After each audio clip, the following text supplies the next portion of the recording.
नमस्कार, आप देख रहे हैं लाइव न्यूज नई सोच और मैं हूं आपके साथ शालिनी। आओ बढ़ते हैं आज की बड़ी और खास खबरों की ओर। बंगाल, असम, तमिलनाडु, केरल, पुडुचेरी में चुनाव का ऐलान। आज चुनाव आयोग 4 बजे प्रेस कॉन्फ्रेंस करेगा। पांचों विधानसभाओं का कार्यकाल मई तक।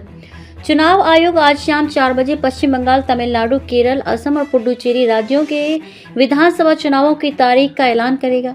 बंगाल, असम, तमिलनाडु में 2-2 फेज में और केरल, पुडुचेरी में सिंगल फेज में चुनाव कराए जाने के आसार हैं। पांचों विधानसभाओं का कार्यकाल मई में खत्म हो रहा है। 2021 में इन सभी 5 राज्यों के चुनाव का ऐलान 26 फरवरी को किया गया था। पिछली बार बंगाल में 8 चरणों में चुनाव हुए थे। असम में 3 और तमिलनाडु, केरल और पुडुचेरी में सिंगल फेज में वोटिंग हुई थी। जिन 5 राज्यों में चुनाव होने जा रहे हैं उनमें एसआईआर के बाद तमिलनाडु से सबसे ज्यादा वोटर्स के नाम कटे हैं। चुनाव आयोग ने बताया कि 27 अक्टूबर 2025 को एसआईआर प्रक्रिया शुरू होने के दौरान राज्य में कुल 6,41,14,587 वोटर थे। करीब 4 महीने चली एसआईआर में 74,07,207 लोगों के नाम हटाए गए हैं। राज्य में अब 5,67,07,380 मतदाता पंजीकृत हैं। वहीं पश्चिम बंगाल दूसरे नंबर पर है, जहां करीब 58 लाख लोगों के नाम कटे हैं। फिर केरल में 8 लाख, असम में 2 लाख और पुडुचेरी में सबसे कम 77,000 लोगों के नाम एसआईआर प्रक्रिया के बाद मतदाता सूची से हटाए गए।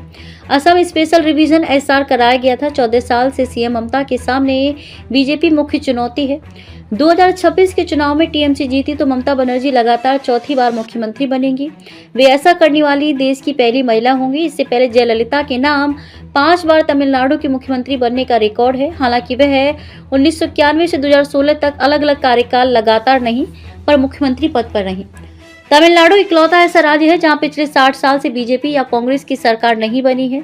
वहीं बीजेपी अब तक केरल में एक भी विधानसभा सीट नहीं जीत पाई है। पिछले लोकसभा चुनाव में यहां उसने त्रिशूर लोकसभा सीट जीती थी।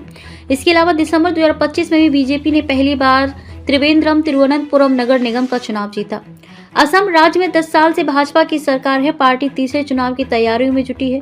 पीएम मोदी 6 महीने में 3 बार राज्य का दौरा कर चुके हैं। यहाँ पार्टी ने 126 सीटों में से 100 से अधिक सीटें जीतने का टारगेट रखा है। असम में बांग्लादेश, घुसपैठियों, सीमा सुरक्षा, असमिया पहचान जैसे मुद्दे हैं। भाजपा को रोकने के लिए कांग्रेस ने 10 पार्टियों के साथ गठबंधन किया है। इसमें वामपंथी और क्षेत्रीय दल शामिल हैं। पुडुचेरी 2021 में कांग्रेस सरकार गिरने के बाद एआईएनआरसी बीजेपी गठबंधन ने सत्ता हासिल की और अब एन रंगास्वामी एक बार फिर मुख्यमंत्री बने। ये पहली बार था जब बीजेपी सत्ता में सीधे तौर पर भागीदार बनी। इस बार कांग्रेस डीएमके के साथ गठबंधन में वापसी की कोशिश कर रही है और सरकार गिरने के मुद्दे को एंटी इनकम्बेंसी में बदलना चाहती है। ऐसे ही लेटेस्ट अपडेट पाने के लिए हमारे चैनल को लाइक, फॉलो, सब्सक्राइब करें और बेल आइकन दबाना ना भूलें।